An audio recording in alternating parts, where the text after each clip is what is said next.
Categoria de Base, um podcast feito por alunos do Invisible College. Começa mais um Categoria de Base, referente ao 5º mês do ano, ao mês de maio. É um privilégio, é um prazer estar com vocês mais uma vez, amigos e ouvintes. Como você está, Vanessa? Graças a Deus, tudo bem. E você, Zé? Graças a Deus, apesar de tudo isso que está rolando no mundo, tô bem. Tava com a suspeita da Covid, mas graças a Deus deu negativo. Amém. Graças a Deus. Muito bom estar com vocês mais um mês. Mês passado eu não pude estar, minha mamãe precisou de mim, mas ela está bem. E nós temos uma convidada. Por favor, convidada, se achegue a essa roda, se apresente, fale seu nome, de onde você é e o porquê você está aqui conosco. Bom, primeiramente, olá Matheus, olá Zé, olá Vanessa. Eu queria me apresentar então, eu sou a Sara, eu sou pedagoga, sou estudante de fotografia atualmente. Atualmente eu moro em São Paulo, não, eu vim de São Paulo, mas atualmente eu moro na cidade do Porto, aqui em Portugal, me mudei no ano passado para cá. E, bom, com a mudança eu mudei de área de profissão e tudo mais, então senti que seria uma oportunidade de estudar um pouco mais teologia, o INC apareceu nesse mesmo momento e eu, enfim, senti essa necessidade de estudar um pouco mais, achei que era uma boa oportunidade para entender melhor a teologia, a minha fé. Já tinha estudado teologia um tempo atrás, mas agora era uma oportunidade de, então, aí estar estudando novamente e estou muito feliz com a oportunidade de poder estar aqui. Muito obrigada, Sara. Seja bem-vinda. Tem quanto tempo, Sara, que você está aí em Portugal? Desde setembro do ano passado. Meu esposo recebeu uma proposta de trabalho e nós mudamos para cá. Nós sempre conversamos, né, sobre a possibilidade de servir em outro país. Então, nós vimos Deus abrindo as portas e nós estamos aqui como fazedores de tenda, né? E ele trabalha com TI. E então é isso, eu tô aqui acompanhando meu esposo e servindo a igreja daqui também.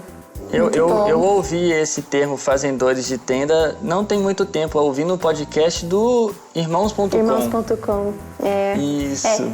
Eu já fiz alguns cursos, né, em outras agências missionárias, então não era um termo muito novo para mim. Mas eles fizeram um podcast sobre isso nesses últimos tempos e, na verdade, são aquelas pessoas que trabalham com empregos, né, entre aspas, seculares e, enfim, mas somos cristãos, então nossa missão é em qualquer lugar, naquilo que nós fazemos, né? Amém. Maravilhoso. Gente, esse mês de maio, como que foi o mês de vocês, hein? Pois é, esse mês foi a vez de estudar teologia sistemática. Então foi um assunto bom, muito bom, mas que vai lá no fundo, né? Estudar sobre as principais doutrinas da fé cristã. Não é fácil não, porque teologia sistemática em um mês geralmente não são pequenas, né? Não é nada tão pequeno assim para se ler. E o tamanho do livro, né? No caso do livro que eu li, do Alistair McGrath, eram 700 páginas, então eu olhei para a quantidade de páginas e falei, meu Deus, o tema vai ser difícil. Mas essa foi só a impressão, né? Não sei o livro do Packer, o tamanho. O Packer foi bem menor e foi o que eu li. O Packer tem umas 200 páginas. Na verdade, eu queria ter lido do McGrath, porque assim, eu tenho um respeito, assim, um carinho muito grande por ele. Eu adoro esses professores ingleses, assim. Ele é um gentleman. Esse foi o meu primeiro contato com ele, né? Então, eu fiquei maravilhada. A gente já estudou outros livros dele na ABC2, né? A gente traduziu alguns livros dele. Então, nos grupos de estudo, ele até deu uma palestra numa das nossas conferências. No início, eu estava com mais interesse de ler o livro dele, só que aí eu acabei esquecendo de comprar o livro dele. E aí, quando chegou o mês, já não dava mais tempo. Aí eu acabei lendo do Packer, mas também gostei muito dele. Acho que os dois são bem diferentes, né, Sara? A gente pode até falar um pouquinho sobre isso, né? Ô, Sara, começa falando, então, um pouquinho como foi estudar esse assunto para você, um pouquinho sobre o tema do mês. Bom, esse mês eu fiz a leitura do livro principal do Essencial, que é a Teologia Sistemática, Histórica e Filosófica do Alistair McGrath. E o título desse mês de estudos foi Pondo Ordem na Casa, o que eu acho que ilustra muito bem esse assunto, porque levanta várias questões que todo mundo pensa, mas tem medo de perguntar e parecer um descrente, ou enfim, né? Então, eu acho que essa ideia de tirar tudo do armário e organizar, porque a teologia bíblica já nos deu bases, né? Bíblicas, né, no caso, e eu acho que a teologia sistemática, ela dá essa organizada em tudo aquilo que a gente já recebeu, sabe? E então eu acho que a sistemática vem como um assunto para fortalecer essas bases que nós temos no mundo que briga tanto pelo nosso intelecto, pelas nossas afeições, e apesar das primeiras impressões, como eu já tinha dito, a leitura foi mais fluida do que eu imaginei, porque o McGrath, como a Vanessa já disse, é um professor assim incrível. E ele vai ligando um assunto ao outro por um fio muito coerente, de forma que o livro ele tem aquela ideia de um compilado, mas ao mesmo tempo ele tem um fio condutor, um caminho muito pedagógico, né? Então, eu como pedagoga achei demais essa linha que ele seguiu, essa coisa bem professor, sabe? Sim, muito bom. O livro do Packer já foi um pouquinho diferente, porque parece, na verdade, um dicionário o livro dele. O subtítulo, o título, né, Teologia Concisa, e ele é bem conciso mesmo. E o subtítulo é Um Guia de Estudos das Doutrinas Cristãs Históricas. Então, na verdade, é como se fosse um grande dicionário onde ele apresenta as principais doutrinas. E tem de tudo: eleição, soberania, amor, inferno, disciplina, missão, família. É uma mini sistemática, né? Lei, exatamente. E cada conteúdo tem uma página, no máximo 2 páginas. Então, assim, é muito conciso mesmo. E ele não faz referência a nenhum outro autor, não apresenta aspectos históricos, que eu acho que é o que o McGrath faz bastante. Então, as únicas referências são bíblicas, é cheio de versículos bíblicos, e ele cita também a Confissão de Fé de Westminster para apresentar alguns conceitos. O McGrath ele é completamente diferente nesse sentido, porque em cada capítulo ele coloca várias referências de leitura complementar, ele faz perguntas, e ele é muito acadêmico, né? Então, para mim, assim, ele tem essa coisa de introduzir o leigo ao mundo acadêmico cristão, no caso. E no prefácio ele fala justamente isso. Então, eu acho que é uma dica para quem não lê prefácio de livros, para quem não lê apresentações, leiam, porque depois que eu vi aquela quantidade de páginas, eu fui lá e fui ler o prefácio, fui entender aquele negócio, né? Porque eu falei, bom, tem um manual gigante na minha mão, eu preciso entender isso aqui. E aí eu fui ler e ele foi explicando que a necessidade do livro foi de ver os alunos dele perdidos com aquele monte de termo, de conceito, de história, filosofia. Então ele quis fazer justamente para isso. Aí meu coração já ficou mais em paz de ver que ele tinha essa preocupação bem pedagógica de introduzir para aquele que não sabe nada e colocar todas as referências, colocar a possibilidade de você ampliar os seus estudos, de ser exatamente uma introdução, né? Um ponto de partida. Não, tem muito tempo que eu já fico de olho na teologia sistemática do McGrath, né? Tá na minha lista. Eu acabei até comprando, não sei se foi culpa do Zé Bruno ou culpa de alguém lá no grupo nosso do corredor que postou a teologia do John Frame lá em promoção. Eu acabei passando a dele na frente por oportunidade. Mas a do McGrath tá na minha lista, assim, eu quero.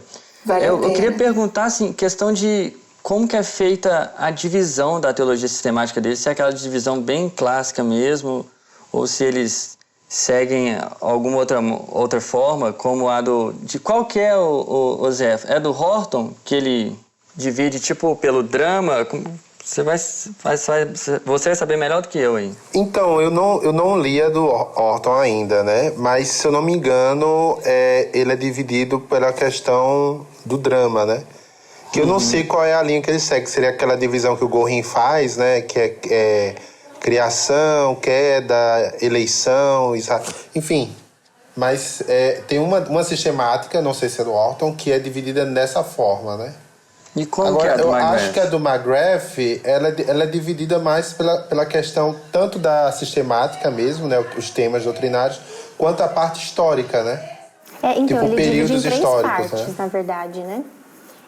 A primeira parte, ele faz uma abordagem um pouco mais... Peraí, deixa eu olhar para não me enganar. Mas a primeira parte, ele fala um pouquinho sobre a parte histórica, né? Então, ele traz aí uma história da tradição cristã toda. E a segunda, ele vai mais para os métodos. Então ele vai falando um pouquinho sobre os termos mais básicos, como o que é teologia, o que é sistemática. E aí depois que ele vai para as doutrinas, pelo que eu vi é essa. Eu não tenho experiência com outras sistemáticas, por isso até que eu estou no essencial, né? Porque então o meu único parâmetro é ele. O que me chama a atenção é o valor da teologia sistemática do McGrath também. Ela é muito mais barata do que as demais e eu creio que não perde em conteúdo, não. O Packer ele já vai dividir baseado principalmente na Trindade, né? Então, são 4 partes, sendo que a primeira, Deus revelado como Criador, e aí está enfatizado mais em Deus Pai, né? E nos atributos de Deus, de modo geral. Depois vem Deus revelado como Redentor, e aí entra na queda. Então, na primeira parte ele fala mais da criação, na segunda ele fala mais da queda, e sobre encarnação, as 2 naturezas de Cristo, nascimento virginal, aspectos, né, relacionados à obra de Jesus, transfiguração, ressurreição, ascensão. Na terceira parte, Deus revelado como Senhor da graça, aí entra, né, o Espírito Santo, salvação, eleição, regeneração, arrependimento, esperança, enfim, muita coisa aqui. Dons espirituais, missão. E a última parte, Deus revelado como Senhor do destino. Aí entra mortalidade, segunda vinda, ressurreição geral, tribunal do juízo, inferno e céu. Então são muitas doutrinas. Engraçado que o McGrath ele termina da mesma forma, né? É um ponto em comum. Pois é, eu comecei assim, um mês um pouco relutante, sabe? Porque estudar doutrinas não é um assunto muito simples, porque vai lá no fundo de questões que muitas vezes são debatidas há séculos, questões relacionadas à interpretação bíblica, né? Jesus Cristo foi 100% homem e 100% Deus? Como isso é possível? Então, doutrinas que são muito importantes para a compreensão da nossa fé. E aí eu comecei um pouquinho relutante, assim, né, para estudar esses assuntos tão densos. Mas como o próprio Packer apresenta de maneira tão sucinta, ao final eu consegui perceber, assim, a importância de estudar isso para a nossa fé, sabe? Porque dependendo das doutrinas que sustentam as nossas crenças, né? Em que a gente acredita que Deus é esse, como Ele se revela para nós, como é essa realidade criada, quem somos nós, isso vai influenciar diretamente o nosso dia a dia, a nossa cosmovisão, como a gente já estudou aqui antes, já conversou sobre isso. Então, no final, eu percebi, assim, a importância e a relevância da gente estudar doutrinas, que não é um assunto simplesmente, assim, pesado ou que é de teólogos, né, e pessoas que estão lá distantes de nós estudando abstratamente esses assuntos. Tem muito a ver com as nossas conversas, com o nosso dia a dia, as situações que a gente está enfrentando, que às vezes levantam uma dúvida, né, sobre morte, sobre vida eterna. E conhecer as doutrinas vão nos auxiliar nessas conversas, vão nos auxiliar a enxergar a realidade, né? O que você achou sobre isso, Sara? Então, ele fala sobre a Teodiceia, né, que é essa busca sobre as respostas do sofrimento e tudo mais, e eu achei que ele vai seguindo o fio dessa forma muito lógica e vai chegando nessas questões mais centrais, e realmente eu achei que ele foi muito atual, sabe, em todos os assuntos. Quando eu vi o assunto do mês, eu achei que seria uma coisa muito teórica, ainda mais que ele puxa por esse gancho da tradição cristã e histórica. Mas assim, para dar um exemplo, quando ele vai começar a falar da doutrina de Deus, ele já coloca, né, o fogo no parquinho aí, como o pessoal costuma dizer, e ele fala sobre Deus ter gênero. Então você já fala, nossa gente, calma aí, né? E é um assunto, né, super quente, né, sobre a questão de gênero e tudo mais. Então ele traz essa questão da tradição e, ao mesmo tempo, ele coloca assuntos que nós estamos vendo aí, né? Que as discussões estão aí no Twitter, que as discussões estão, né, nos grupos dos amigos, da universidade e tudo mais. Então, ele é bem relevante, né? Que também é outro termo da moda.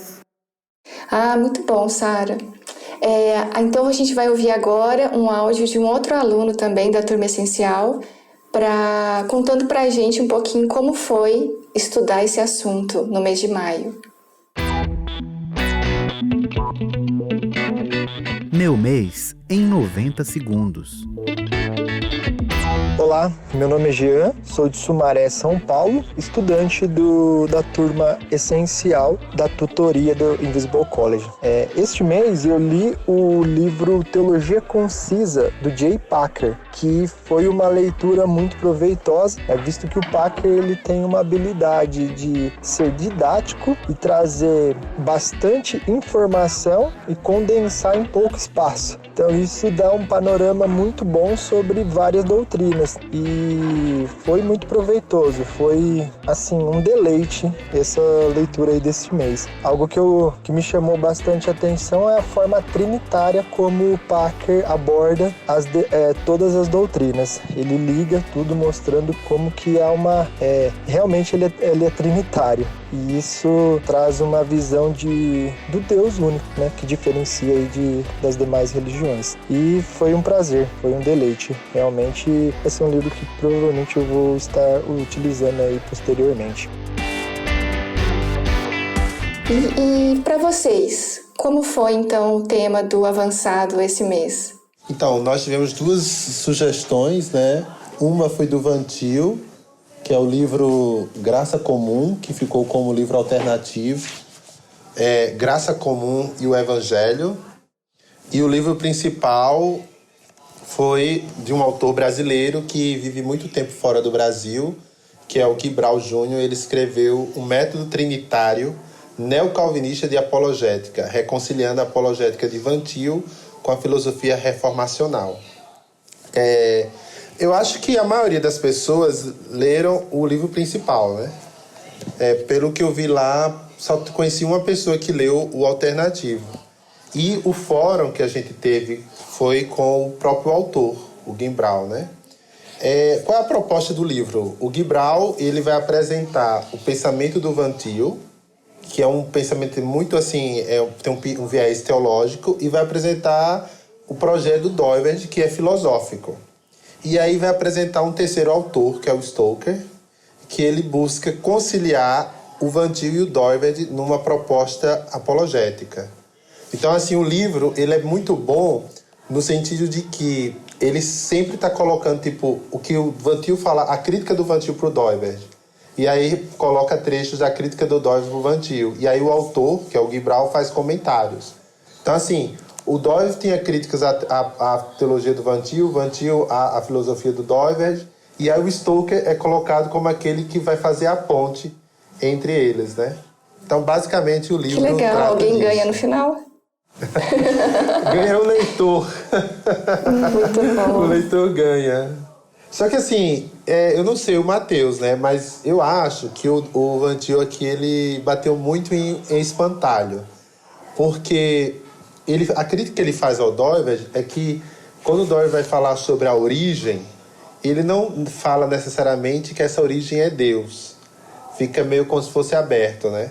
E aí ele fala que para o Doiverd ser mais apologético, ele deveria deixar bem claro que essa origem, quem é o Deus cristão, tudo como manda o figurino, né?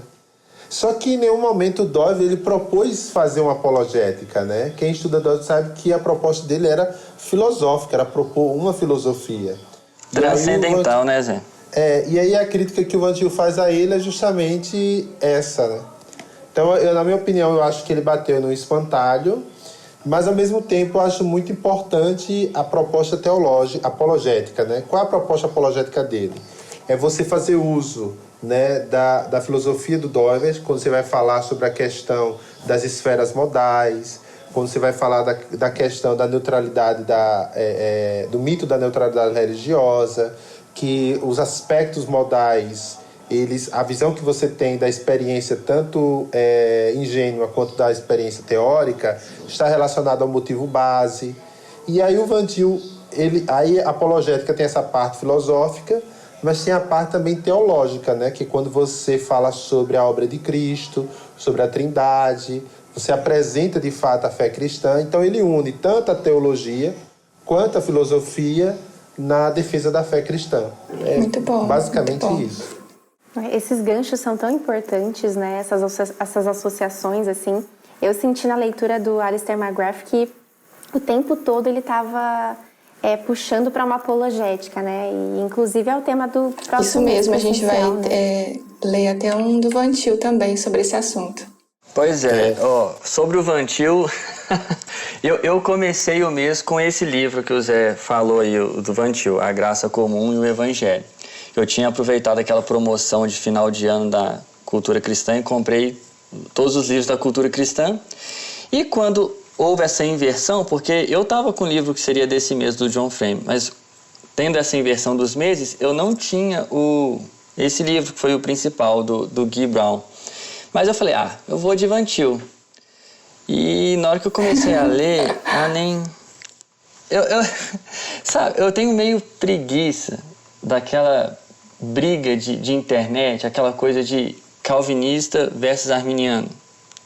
Isso me causa uma certa preguiça. E a Sara, na hora que ela falou lá que leu o prefácio, que tem que ler o prefácio, que o prefácio é super importante, eu só pensei, não, é muito importante, é muito bom. Não, é muito bom, é muito importante, mas pra que um prefácio de 50 e tantas páginas? Sei lá, uma coisa assim. Gente, mas às vezes são essas 50 páginas que vão te ajudar a entender melhor o livro todo. Mas foi 50 páginas de barraco. Hashtag. Foi 50 páginas de barraco. Ele querendo bater em arminiano e aquela coisa toda. E eu acho que fugiu um pouco, sabe? Do que, pelo menos, do qual era a minha expectativa pro livro dele. Aí isso me causou uma certa preguiça do Van Til. Mas nem era ele falando isso prefácio, que eu ia perguntar, coitado, mas já que me às vezes causou. a pessoa que escreve prefácio não é o autor, né? Não, porque na verdade esse livro, Graça Comum e o Evangelho, ele reúne vários artigos do Van Til. Eu esqueci o nome de quem. Eu tô sem o livro aqui, o Graça Comum. Scott Oliphant. Isso. Ele que reuniu os artigos do Van Til. Então, assim, eu já fiquei meio... nem... Aí eu fui comprar o livro do Guy Brown Jr., né? Que eu custei a comprar, até achar, até chegar, aquela coisa toda. Já chegou dia 21 lá em casa. Mas, assim, uma leitura muito boa. Eu nunca tinha lido um livro como o Guilherme aqui fez, que ele faz o diálogo muito bom, sabe? Colocando as falas do Van Til, as respostas de Doivert, a crítica de um ao outro, e depois o Stoker entra ali, quer pegar na mão de cada um e falar, vamos sentar aqui, vamos conversar. Eu achei muito interessante, eu gostei demais aqui. Eu não terminei ainda de ler, faltam algumas páginas, mas eu gostei. Gostei bem mesmo, uma leitura muito mais fácil. Não é um trabalho tão simples assim, né? Conciliar diversos autores, ainda mais autores como Doivert, Van Til, e propor um diálogo, né? Uma ponte entre as ideias principais. Pois é, mas isso aqui foi a tese do primeiro ou segundo doutorado dele, Zé, que ele falou? Acho que foi primeiro. Sei lá, foi um negócio assim, tipo assim, do doutorado do cara tá aqui na nossa mão. Muito bom. E muito bom, muito bom. E essa questão do fórum ter sido com o próprio autor também, que o Zé falou, foi bem interessante. Nossa, um privilégio, né? Poder ter contato com os autores. Mas uma opinião, assim, sobre essas discussões todas, eu acho que é tão bom quando isso encontra vida na nossa fé, né? Acho que por vezes o estudo, ele é tão cansativo, mas eu acho que quando a gente entende o papel disso na vida da igreja, é quando o estudo ele encontra o propósito, né? Então, uma coisa que eu percebi, assim, nos estudos é que, pelo menos o McGrath, ele pontua, ele fala das doutrinas e tudo mais, ele vai pontuando um pouco das heresias e o quanto isso é importante para a gente poder discernir as coisas no dia a dia, né? E é uma coisa também engraçada, é que isso vai mudando a nossa leitura da Bíblia também, né? Hoje eu fiz uma leitura de Gálatas que eu falei, gente, né? Ele tá falando sobre tudo aquilo que eu li esse mês, né? Coincidentemente. Com certeza. Então, é legal quando a nossa teologia, ela faz isso aí. Com certeza, Sara. Eu acho que isso é muito importante. O Pedro fala muito isso nas aulas, né? Até nas aulas desse mês de maio ele falou isso. Pra gente estudar teologia para servir melhor a igreja. Então, é como se todo esse esforço teológico, porque é um esforço, né, de estudo, de apreensão do conhecimento, de estudar aspectos históricos, aspectos filosóficos, diferenças de pensamento. Então, tem um esforço em termos de estudar o que certos autores falaram, né, especialmente no caso do Van Til, do Doivert, mas também um esforço de interpretação bíblica, né? No caso nosso, né, das doutrinas. Então, séculos e séculos de pessoas que se dedicaram a esclarecer a doutrina correta, a se preocupar com as heresias, pequenas distorções, né, que levaram a uma interpretação equivocada da palavra de Deus. Então, tem esse esforço de estudar e de compreender, mas o resultado disso tem que levar a mais piedade, a gente conseguir amar mais a Deus e amar mais a igreja, amar as pessoas e ter mais vontade de servir mesmo, né? Com um coração mais humilde, mais disposto. Como Pedro sempre fala nas aulas, eu acho que esse é o papel da boa teologia mesmo, nos ajudar a nos encantar mais com o Deus verdadeiro, então nos prostrar diante dele e amar a realidade, né? Amar o mundo que ele criou, servir com mais vontade, se dedicar, né, para o nosso dia a dia com mais realidade, né? E eu acho que isso é o que tem acontecido com a gente, graças a Deus. Uma coisa que eu gostei muito em relação ao fórum, né, com o Gibral, foi um comentário que até eu tuitei isso, né? Um comentário que ele fez assim que no Brasil a apologética é tratada assim, de uma forma muito estranha, né? E na análise dele o pessoal assim, é muito bélico, muito agressivo. E aí ele fala que a apologética cristã ela deve ser feita acima de tudo com amor. Eu achei muito interessante, né? Um cara como ele, assim, pós-doutorado, se dedicou, né, à filosofia, à teologia, tem escrito sobre isso. E aí, quando ele vai falar da apologética, assim, é bem diferente do que a gente costuma ver, né? A gente parece um ringue, uma briga e tal. Só que o caminho cristão é totalmente diferente, né? A gente, às vezes, acaba vendo aquela pessoa de quem a gente discorda, por mais que a gente tenha uma discordância correta, parece como nosso inimigo, né? A ponto de a gente deixar de vê-lo como uma pessoa e ver como qualquer outra coisa, a ponto de a gente não se incomodar se a gente está ferindo, se a gente está destratando. E aí eu acabei lembrando, quando ele falou isso, de um livro do Schaeffer, né? Tem um livro do Schaeffer que fala Não há gente sem importância. Que, se eu não me engano, posso estar errado aqui, quem estiver nos ouvindo, mas esse livro parece que surgiu logo após o problema que houve entre ele e o Karl Barth. Né? Aquele problema entre o Schaeffer e o Barth resultou tanto na verdadeira espiritualidade e, como, se eu não me engano, também nesse outro livro dele, Não há gente sem importância. Né? Esse livro é sensacional, é uma coleção, né, de palestras que ele deu e que mostram mesmo esse papel fundamental do amor. E eu acho que o Brasil realmente tem esse problema. Tudo parece que vira uma guerra pessoal, né? Então a gente parece que está mais preocupado em ganhar um argumento do que em manter as relações. E a gente viu isso acontecendo no período das eleições, né? De amigos brigando, familiares que pararam de conversar. Isso também acontece muito na área do futebol. E agora, nesse momento que a gente está vivendo, parece que qualquer assunto, qualquer coisa é motivo para uma guerra e uma briga de opiniões. As pessoas não conseguem conviver bem e desfrutar de relações saudáveis com pessoas que discordam, seja de qual assunto for. Então, isso é muito complicado mesmo. Sim. É um maniqueísmo enraizado, né? Que precisa ter um lado bom e um lado mau, um dualismo, né? E é difícil conviver com as diferenças, é difícil encontrar um equilíbrio. E essas discussões todas, que sempre parece que tem que ter dois lados, eu percebo que o cristianismo, ele é sempre o ponto de equilíbrio, né? Ele é sempre ali o ponto de consenso, de não ir para os extremos. Então, eu acho que essa é a nossa relevância hoje na sociedade, é de ser o ponto de sanidade, de Pois é, por isso que estudar apologética é tão importante. E vai ser muito legal a gente estudar sobre isso mês que vem, né, Sara? E a teologia sistemática abriu o caminho aí pra gente chegar numa apologética saudável, com a nossa fé ali bem alicerçada. Nas bases da tradição Isso é muito importante. Eu acho super legal aqueles debates que tinham na época do Lewis mesmo, do Chesterton, que a gente lê, né, ouve falar, que daí nas universidades mesmo, que as pessoas discordavam, argumentavam e às vezes não chegavam a um acordo, mas sempre com respeito, né? E depois eles saíam todos para tomar cerveja no pub, né, da cidade, lá em Oxford, em Cambridge. Então, assim, é aquela coisa assim, nós temos uma relação de amizade, né, mesmo que a gente discorde do que a gente, a respeito de certos assuntos. E são assuntos importantes, nós vamos continuar brigando, num certo sentido, para convencer as pessoas e ensinar, e escrever livros e falar sobre isso. Mas sempre com respeito, né? Sempre prevalecendo o amor, né? Como o Zé falou.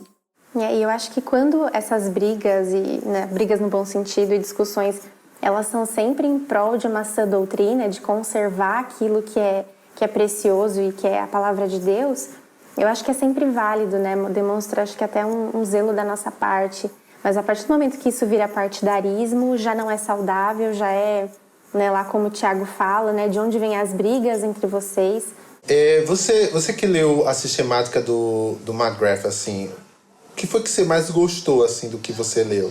Bom, nossa, tanta coisa. Mas, assim, eu fiquei muito empolgada com a parte do Agostinho, porque um dos motivos também de eu ter entrado pro INC é porque eu queria entender essa briga de calvinismo e arminianismo, entendeu? Porque na minha igreja, eu sempre aprendi que era, né, enfim, Calvino tá errado, pronto, acabou, né? Então eu sempre aprendi assim, então eu vi a necessidade de estudar um pouco mais sobre isso. Então a parte soteriológica de Agostinho, eu tava assim, seca pro McGrath entrar nessa questão, né? Falei, nossa, que horas vai chegar? Porque eu comecei o curso pensando nisso. Então, que horas que eu vou entender esse negócio de vez, né? E aí, o McGrath não fala muito sobre isso. E aí, na parte soteriológica, ele traz aí a tradição de Agostinho. E aí, assim, foi a parte que eu mais gostei, que, assim, me deu paz no coração. E vocês, o que vocês mais gostaram das leituras desse mês? Algum ponto específico? Eu gostei porque, bem dentro disso que a gente estava conversando aqui agora, uma parte que ele fala, olha, é o evangelho que redime. Então, assim, é exatamente isso que a gente está falando. O evangelho é sempre a resposta de toda essa confusão que a gente vê. E eu não sei se é a minha bolha, né? Que cada um também está dentro de uma bolha na internet. Eu não sei se é o caso da minha bolha ou se realmente é geral, mas é de uma urgência isso aqui ser trabalhado na igreja brasileira. Porque tá tão fácil da pessoa, eu vejo as pessoas tão facilmente levantando bandeiras, sabe? E a gente está vivendo momentos terríveis no mundo de acontecimentos de ordem natural e, enfim, nos Estados Unidos aquela coisa toda, aqui no Brasil também. E as pessoas estão muito prontas a levantar todo tipo de bandeira e parece que a bandeira que deveria ser a nossa bandeira, né, do evangelho, ela parece que vai se tornando cada vez mais secundária ou sei lá para onde que ela foi. Sendo que a resposta para tudo está aqui. A resposta para tudo está aqui. E nessa leitura desse mês, eu gostei muito da questão de ser esse método trinitário, e ele toca no ponto de ser modal esférico e das relações ali do ego também, e mostra pra gente que a apologética tem que ser algo completo, integral. Não tem como eu falar de uma coisa e deixar desfalcado outra, porque senão eu vou cair em alguma absolutização, ou eu vou cair sendo agressivo com alguém, faltando com amor, enfim, sempre vai ter um desequilíbrio, sempre vai ter uma falta. Então ele dá esse passo para trás de enxergar tudo, o mundo através da Trindade, da relação da Trindade. Isso eu achei fantástico. Isso muda a nossa forma de enxergar as coisas. Eu acho que é bem isso que o Pedro mesmo postou no Instagram esses dias, a questão da mente de Cristo, né? Eu acho que está bem... São assuntos bem ligados. Isso é muito legal, aí. Gente, muito legal mesmo, porque eu acho que é o maior erro que a gente comete. A gente despreza certas coisas e enfatiza outras, acaba caindo num reducionismo de umas, numa absolutização de outras, e nisso a gente inventa outra religião. Não é o cristianismo, não é a fé cristã, né? Não é Jesus Cristo, a gente cria um outro Deus. E, então isso é muito importante mesmo. É um ídolo, né? E é muito bacana quando a gente cai essa ficha, né, de que a Trindade, o relacionamento perfeito da Trindade, ela pode ser um paradigma para os nossos relacionamentos. Deve ser, né? Não só pode, como deve ser. Então, acho que faz todo sentido para tudo isso que a gente está vivendo. Uma coisa que eu vejo muito é, às vezes, os cristãos, até como forma de resguardar a doutrina, toma o partido oposto, né? Do resto da sociedade, ao invés de ser uma resposta. Então, parece que muitas vezes nós temos essa necessidade por excesso de zelo de ser contra, né?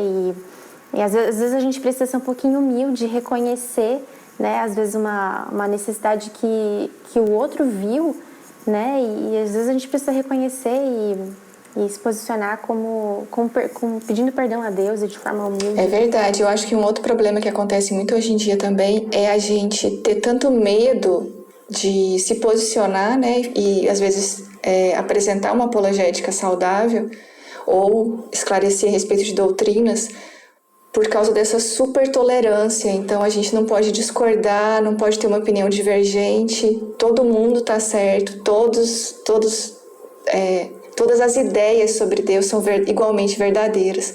Aí muitas vezes a gente fica pisando em ovos para agradar todas as pessoas e fica sem saber como apresentar, né, a fé verdadeira, digamos assim. E a soteriologia do McGrath, ele entra um pouquinho nesse sentido, né? Porque falar que somente de Jesus Cristo vem a salvação é uma afirmação um tanto ousada para um mundo que relativiza tudo, né? Então, essa foi uma questão que ele entrou e que também gostei muito. Gente, eu sei que vocês devem estar muito afim de falar aqui da resenha do artigo, mas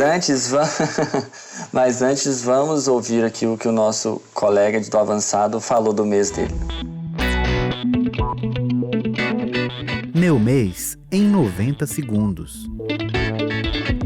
Aqui é o Filemon Soares, sou de Minas Gerais, Belo Horizonte. Dentre os bons meses, o mês de maio foi excepcional, um dos melhores meses que estudei até o momento. O professor Pedro Dutti, ele se superou, nos trazendo um material muito consistente, um material maravilhoso. Eu quero também agradecer a Deus pelos alunos, porque nós temos um grupo onde conversamos entre si e o conteúdo exposto por cada um deles traz uma contribuição excepcional também. Agradeço a Deus pela vida do professor Pedro Dutti, pela vida do Kaique, que também é uma pessoa maravilhosa. Eu vivi 16 anos na antiga União Soviética e ao retornar ao Brasil, eu quis atualizar os meus estudos teológicos. E eu encontrei no Invisible College essa oportunidade e tenho agradecido a Deus porque realmente tenho atualizado os meus conhecimentos teológicos para estar ajudando a minha geração. Portanto, fica aqui a minha impressão mais uma vez, maravilhado, grato a Deus por tudo que tenho aprendido até agora e excepcional mês de maio, que foi para mim, entre os bons meses, o melhor. Que Deus abençoe a todos. Então, gente, e como a gente pode, então, concluir essa nossa conversa de hoje sobre teologia sistemática e apologética? Eu acho que para fazer apologética, nós precisamos conhecer bem a nossa fé. E acho que a teologia sistemática é uma forma didática para que a gente conheça as principais doutrinas da nossa fé, né? Eu percebo assim que tem muita objeção, inclusive no próprio meio evangélico, quando você fala a palavra doutrina. Tem gente que tem aversão a esse tema, né? Só que nós do Invisible College, pelo menos na turma avançada, a gente estudou o drama da doutrina e depois cosvisão e outros temas até esse 5º mês, e a gente percebeu a importância da doutrina para a vida cristã. Não apenas no que diz respeito a aspectos teóricos, porque uma coisa que o Van Hoosen nos ensinou é que a doutrina diz respeito a uma visão integral da vida cristã. Não há como você viver uma vida cristã alheia à doutrina. Então eu acho que a teologia sistemática ela serve para nos apresentar, né, quais são essas doutrinas, a doutrina da Trindade, da Bíblia como palavra de Deus, infabilidade ou inerrância, a cristologia e por aí vai. E uma vez que a gente conhece bem as doutrinas básicas da fé cristã, nós poderemos responder com mais segurança acerca da nossa esperança, né, daquilo que a gente acredita. Só que a gente também precisa aprender a traduzir esse discurso doutrinário de uma forma que aquelas pessoas que não são cristãs, elas possam compreender a nossa mensagem. Porque às vezes a gente pode falar a coisa certa, mas numa linguagem errada. E isso acaba não ajudando muito. Excelente, Zé. Muito bom mesmo. E só uma coisa que eu esqueci. Lembrando que deve ser feito em amor, tá? Não colocando goela abaixo, impondo, mas em amor. Por isso que eu gosto muito, pessoal, de um livrinho do John Stott que chama-se A Missão da Igreja no Mundo Moderno, onde ele elenca ali 5 palavras-chave para compreender a missão. E uma delas são os relacionamentos. O Stott ele fala que os relacionamentos é o principal meio pela qual o evangelho pode chegar na vida de alguém que não conhece a Cristo. Então, se a gente não nutrir esses relacionamentos, ter uma vida de amor, estar aberto às pessoas para ouvir os seus dilemas e para responder a eles à luz da fé cristã, a gente não vai ter tanto êxito assim no nosso engajamento como aqueles que defendem a fé. Um outro aspecto também que eu acho muito importante é que a compreensão dessas doutrinas, né, saudáveis e adequadas a respeito de quem Deus o que é a realidade na qual a gente está inserido, vão nos levar a enxergar a Bíblia, como a Sara falou, de um jeito muito mais coerente com quem é Deus. E isso é que vai gerar a transformação verdadeira em nós. A gente não pode esquecer que não é apenas um livro onde a gente adquire informações. A Bíblia é a palavra viva de Deus. E uma vez que a gente mergulha na palavra de Deus, nós somos transformados por ela. Nós acabamos de celebrar o Pentecostes. Então, o Espírito Santo habita em nós e nos conduz a toda a verdade. Ele está totalmente engajado em nos transformar dia a dia à imagem e semelhança de Jesus. Então, não é apenas um conhecimento mais adequado que eu adquiro, é algo que permite que eu seja transformada à imagem desse Deus que eu amo e que eu estou aprendendo a conhecer. Então isso afeta diretamente quem nós somos e quem nós estamos nos tornando. E é algo que vai ter consequências eternas, né? Não é apenas ganhar uma discussão no Twitter, não é apenas ganhar uma conversa com pessoas estranhas aqui no meio da universidade. É muito mais, nós realmente nos tornamos testemunhas vivas, nós anunciamos que esse Deus é real, porque olha só o que Ele está fazendo com a gente, Ele está nos transformando em pessoas que amam, em pessoas que servem como Ele serviu, em pessoas que lutam pela justiça, lutam contra a corrupção, contra o mal, nas mais diversas áreas. Então é algo muito real, não é apenas um discurso da boca para fora, né? E Jesus Cristo diz que nós vamos testemunhar que nós somos discípulos dele a partir do amor, amando uns aos outros. Então, é exatamente isso. Eu acho que para concluir, né, depois de tudo isso que já foi dito, um bom livro também para falar sobre isso é o Gentileza que Cativa, do Dallas Willard. Nosso autor favorito. Acho que é um livro que tem tudo a ver com tudo isso que a gente tem dito. E eu acho que uma parte também da defesa da nossa fé é quando a nossa postura ela é coerente com o nosso discurso. Então, tudo aquilo que nós falamos, né, e que nós estudamos precisa estar coerente com a nossa vida. E isso inclui os 3 relacionamentos que foram restaurados, né? O nosso relacionamento com Deus, o nosso relacionamento com o próximo e com a criação. Então, precisa ser coerente nesses 3 sentidos. Então, por isso que a Trindade é um paradigma para o nosso relacionamento. Sensacional. Maravilhoso. Eu lembrei várias vezes aqui no nosso podcast de hoje, umas 2, 3 vezes eu lembrei de John Stott mesmo. O Zé citou ele aí, eu lembrei do cristianismo equilibrado dele, ouço o espírito, ouço o mundo. Eu acho que ele conversa muito com isso tudo que nós falamos também. Muito bom, gente, muito bom. E o final do mês, né? O que interessa aqui agora. Deram conta da resenha. Eu estou até um pouco envergonhado, mas nossa, eu tô com a ideia que a minha intenção, ainda tem tempo, né, gente? Tem 24 horas ainda aqui. Mas assim, a minha intenção era falar sobre como o livro do Gui aqui, o método trinitário, ele nos convida à realidade, sabe? A deixar de ser um apologeta virtual, um apologeta digital, para ser um apologeta na vida real, né? Porque não tem como eu ficar num Twitter, igual você citou o Twitter agora há pouco, e achar que através do Twitter eu vou conseguir atender ou passar por toda a temporalidade, por todas as modalidades, e eu preciso alcançar isso. Não tem como, é muito limitado. Então, assim, o Gui Brown faz um convite a esse exército, esse exército virtual de apologeta a vir para a vida real. Vamos ver. Zé, você escreveu o artigo? Ainda não, mas eu pretendo escrever. Vai ser sobre essa questão da apologética beligerante, né? E está muito relacionado a essa questão da natureza cativa, a ortodoxia humilde. 24 horas? Vai ser por aí. Zé, você não vai ser polêmico esse mês, não? O Zé gosta de uns temas polêmicos. Fogo no parquinho também. Eu consegui fazer a resenha bonitinha.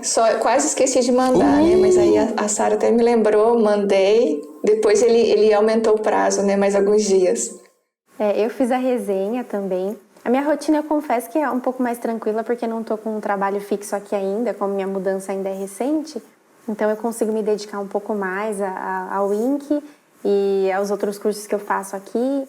Então acabei que eu consegui fazer. E eu sou um pouquinho sistemática, então se é resenha, eu vou resumir o livro e botar um pouquinho de opinião, assim, eu não consigo ainda fugir muito disso e tudo mais. Mas a minha resenha geralmente é bem objetiva, então acabou que eu consegui fazer esse mês Mas o mais difícil foi resumir 700 páginas. Isso que eu ia falar. Em 4, né? Em 3. A resenha são 3 páginas. Aí, Douglas. Eu mandei 4. Poxa, Douglas. Vão brigar comigo. Foram 4, desculpa. Ainda que assim, né, eu falei que são 700, mas a gente não teve que ler as 700 páginas, né? Então, que fique feito justiça aí, que a gente precisou ler mais a terceira parte e alguns outros trechos das partes anteriores, mas mesmo assim foi difícil. Incrível, gente, incrível. Muito bom. Muito bom, gente. Obrigada pela conversa, então. Estudem teologia, se dediquem aí a conhecer as doutrinas e a se informar para fazer uma apologética saudável, com amor aí com seus amigos. Um abraço a todos. E leiam prefácio. Eu quando você falou isso, eu até ia te perguntar na hora, tem gente que não lê o prefácio? Mas aí, pela fala do Mateus, eu acho que tem, né? Não, gente, leiam o prefácio. Não, eu confesso que eu mesma não li, assim, não tinha o costume. Então, é até um hábito que eu tenho adquirido com o Invisible College. Depois do cursinho que a gente fez no começo, sobre as resenhas e as dicas de leitura e tal. Até o Lit, que é um livro que está lá na indicação, né? Ele dá essas dicas sobre ler o prefácio, olhar o sumário. E, gente, realmente, principalmente para livros muito longos, assim, ajuda muito, porque você entende a estrutura do autor e flui melhor. Então, leiam prefácio. O Lit é muito bom, você citou o Lit e eu ouvi ele, né, no aplicativo, e eu só fui começar a ter essa prática também depois dele, dar uma corrida no sumário. Às vezes eu vou na conclusão primeiro do livro ali, dou uma... A conclusão é muito bom. Já dou uma adiantada para saber onde vai chegar, para eu começar a entender melhor. O último parágrafo dos capítulos também, porque é geralmente onde o autor dá aquela fechada, gente, sabe? Fica as dicas. Outra dica aí, ó. Olha aí. Gente, muito obrigado. Muito obrigado, Vanessa. Muito obrigado, Zé, por mais um mês. E muito obrigado, Sara. Um prazer te conhecer. Obrigada. Virtualmente, mas é um prazer. E olha, tudo que está sendo falado aqui vai pro ar, sabe? Vou dar uma cutucada aqui agora. Nem todo mundo vai entender, não. Diferente de certas tutorias que fazem um certo mistério e não divulgam. Ó, se vocês eu não entendi não, mas tudo bem. Não foi a minha tutoria não, gente. Zé Bruno. Vocês não precisam de entender, não. Vocês só entram lá na postagem do Instagram desse episódio do Categoria de Base, colocam assim, ó, #libera o link. Eu acho que o Pedro vai entender. Mas é isso. Muito obrigado. Você entendeu agora, né, Zé? Não, entendi não. Eu tô rindo disso, porque eu não entendi. Vou te mandar então no WhatsApp. Manda aí. É isso, gente. Obrigado. Que nós tenhamos aí um mês de junho então abençoado nas nossas leituras, nos nossos estudos. Você que não é aluno e ouve a gente, porque tem muitas pessoas que não são alunos ainda, mas que ouvem, sintam-se cada vez mais incentivados. O outubro daqui a pouco está aí, você vai poder fazer a sua matrícula no INC. Isso é muito bom. Você que ouve e compartilha com um amigo seu da igreja, com um grupo de, sei lá, você conhece, de jovens, pessoas que são interessadas por estudar teologia. Vamos fazer essa nossa comunidade aqui de alunos categoria de base aumentar. Ô, Matheus, só uma observação. Foi lançado hoje, lá no perfil do Invisible College, um novo curso que é sobre sociologia. Então, você que nos ouve, que ainda não fez a sua inscrição, não perca essa oportunidade, tá? De se inscrever no curso. É um curso de 6 semanas e eu tenho uma leve impressão que ele é gratuito. Não é isso, ele pessoal? É gratuito, Zé. Pronto. Olha aí, então, se você fez o Rompendo a Bolha sobre Cosvisão ou não perca a oportunidade de fazer esse curso, porque eu ainda não fiz, mas tenho certeza que vindo do Invisible College é sensacional. E quem Esse é da área de INC humanas é uma aí mãe. sabe que... quem é da área de humanas sabe que é uma demanda incrível, assim, a gente precisa muito falar sobre isso numa perspectiva cristã. Então, é urgente. Olha, esse tempo todo que eu tenho de crente, eu só encontrei um livro sobre sociologia cristã, na perspectiva cristã, que é um livreto da ABU, bem antigo, que eu achei assim, tipo um sebo, bem fininho, que é a sociologia, acho que é sociologia cristã, é sociologia na perspectiva cristã, alguma coisa assim. Então, assim, é um curso que, assim, pelo pouco que eu sei, é um curso, assim, novo no sentido, assim, traz uma proposta que até então eu não tinha visto, né? Então, vale muito a pena, pessoal. É isso aí. Hoje o papo rendeu, né? Tá muito bom. Vambora, gente. Um abraço grande para todo mundo, então. Fiquem com Deus. Um abraço, Deus abençoe. tchau. Até mais. Tchau. Tchau.